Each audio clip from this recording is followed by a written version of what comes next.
Hello, this is Adam Rayner for Talk Audio TV, and this is the seventh in a series of 7 unboxing and a little bit of a listen video of videos, I should say, of 6.5 inch or 6 3/4 inch loudspeakers.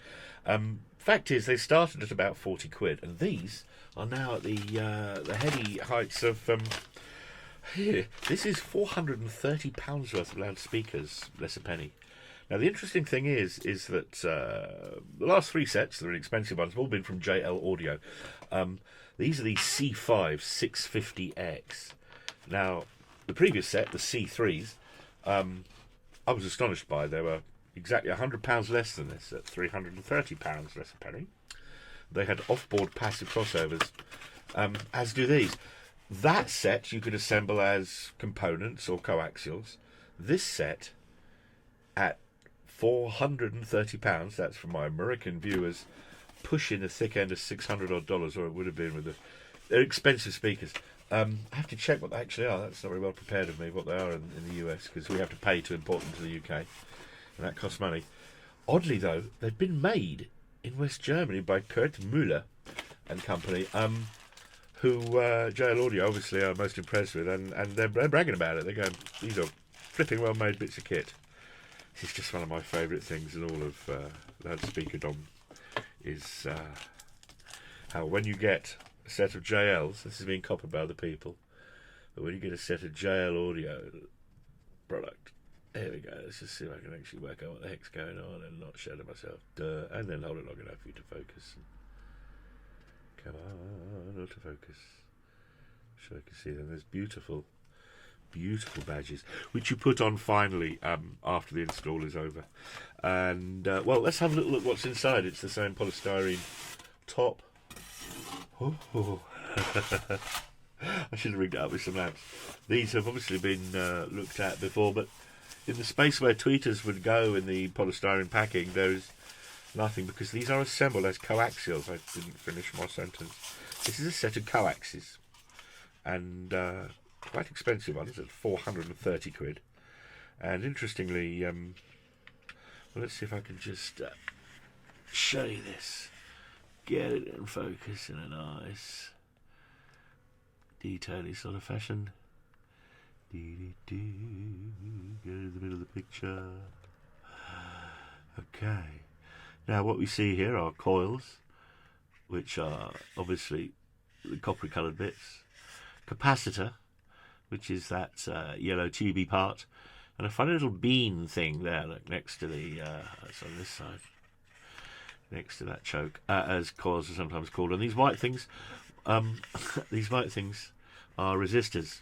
What they are is, well, used to remove a little bit of power from the mid-band, or else a little bit of oomph from the tweeter.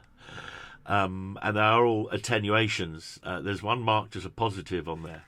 It says plus 2 dB. And indeed, when I tried a previous set with it on the plus, I found them a little strident, because that's the voicing of the loudspeaker, because you can't actually increase anything through a passive product without putting electricity to it. This little doodah here, this little bean, if you get a bit over exuberant with your tweeting use, if you put too much power through it, that will get warm and your tweeter will cut off. That will stop you from blowing it up. Little resistors there. The here we go. This is the meat and potatoes, the main transducer array thingamajig. That's in a very sexy piece of chassis, that is. Why have I got these headphones on both? I've got it on one. I tend to do that. If you can see, even when I'm on the wireless, see the indentation in the grill there? That's where you'd be putting the badge you do afterwards. Ooh. Have a little look at this. This is interesting. Now, let's see if the 4K can reveal the tiny little dots that I can see on this cone. The tweeter is 19mm edge driven, and it's a rather special little soft dome. Let's see if we can get in there at all. My monitor on this camera is never remotely as detailed as what I can see in 4K once. I see a little dot. Now let's have a little look underneath here. Ooh. This is another whole different level of build quality again. That's just hectic. Hang on, a bit more light on that subject. That's properly upside down so you can not really see what's going on. So if I do that, let's have a look inside as well, see if we can get some light. Looking at, there we go. I've always found that you can see more into these than I usually pick up, but look at the build quality on this. Now what we're seeing here is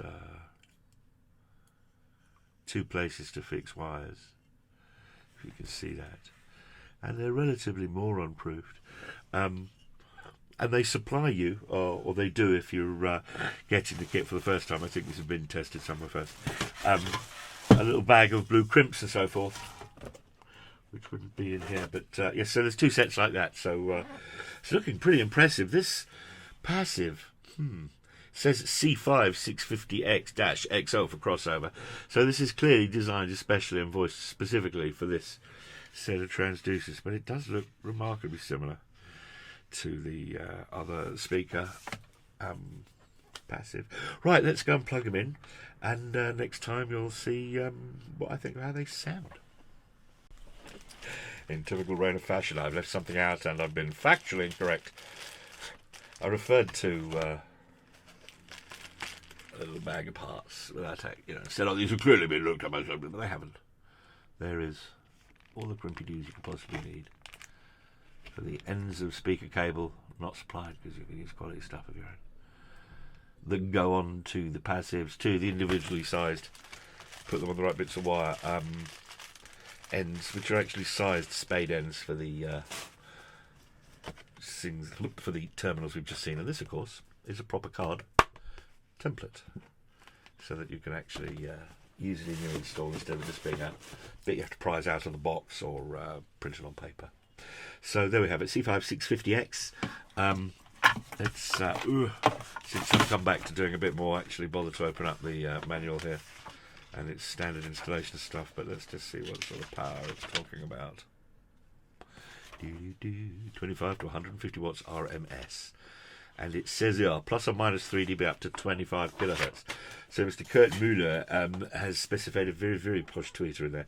Let's just see if my fabulous microphone can pick up any difference in crispness that you can perceive through YouTube. That'd be interesting, even given the YouTube comb filter.